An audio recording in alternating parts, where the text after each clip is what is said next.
আল্লাহ তাআলা আমাদেরকে যে কত নেয়ামত দান করেছেন, এই নেয়ামতের কোনো হিসাব নাই রে বান্দা। বেগাইরে হিসাব অগণিত নেয়ামত আল্লাহ তাআলা দান করেছেন।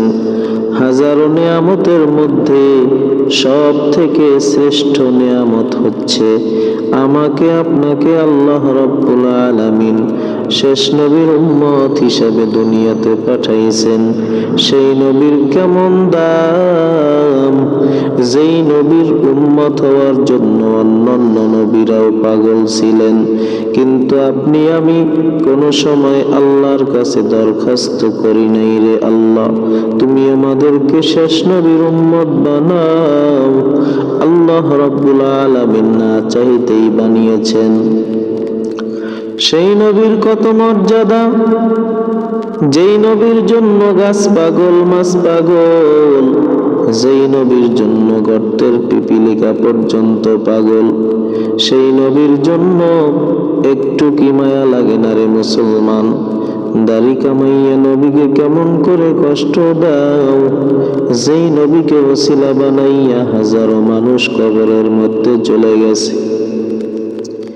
হযরতে হুসাইন আহমদ মাদানী রাহমাতুল্লাহি আলাইহি মদিনার অলিতে গলিতে হাঁটতেছেন।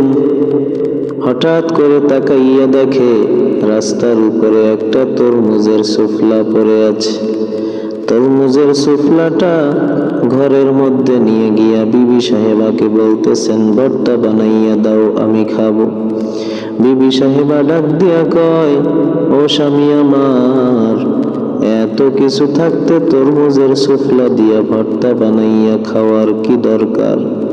হুসাইন আহমদ মাদানী কান্না জড়িত কণ্ঠে আওয়াজ দিয়া বলতেছেন, বিবি আমার, এই তরমুজের সুফলাটা বড় দামি, কারণ এটা এমন একটা রাস্তায় পড়েছিল যেই রাস্তা দিয়ে আমার নবীজি তার পাক কদম মোবারক দিয়া হেঁটেছেন।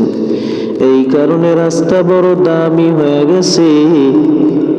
আর এই রাস্তায় এই তরমুজের সুফলাটা পড়ে থাকার কারণে তরমুজের সুফলাটাও দামি হয়ে গেছে।